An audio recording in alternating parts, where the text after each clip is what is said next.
ஒரு பசுமை நிறைந்த சிற்றூர் அது. காலை நேரங்களில் கோவில் மணியொலியும் மாலை நேரங்களில் குயில்களின் குரலும் அந்த ஊரின் உயிராக இருந்தது. அந்த ஊரில்தான் முருகன் வாழ்ந்தான். மண்மணக்கும் விவசாயி. மௌனமாக இருந்தாலும் அவன் மனசு முழுக்க நேர்மை. அவனுடைய வாழ்க்கையில் எதிர்பாராமல் மலர்ந்தாள் வள்ளி, ஊரின் பள்ளி ஆசிரியை. அவள் சிரிப்பில் அமைதி, கண்களில் கனவுகள். முதலில் பார்வைகள் மட்டுமே பேசின, பின்னர் புன்னகைகள், அதற்குப் பிறகு மனசுகள்.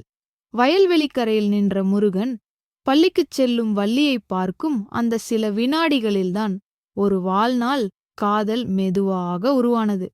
நதிக்கரையில் அமர்ந்து அவர்கள் கனவுகள் பேசினார்கள். இந்த ஊரிலேயே வீடு கட்டணும் என்றான் முருகன்.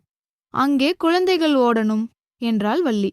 காதல் அழகாக இருந்தது, அமைதியாக இருந்தது.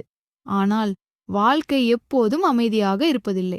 ஒரு நாள் வள்ளியின் கையில் ஒரு கடிதம்.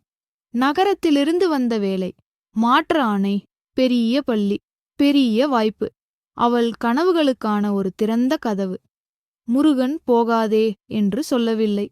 ஆனால் அவன் கண்கள் எல்லாம் சொன்னது, நான் போகணும், என் கனவுக்காக என்று வள்ளி சொன்னபோது அவளின் குரல் உறுதியாயிருந்தாலும் கண்களில் கண்ணீர்.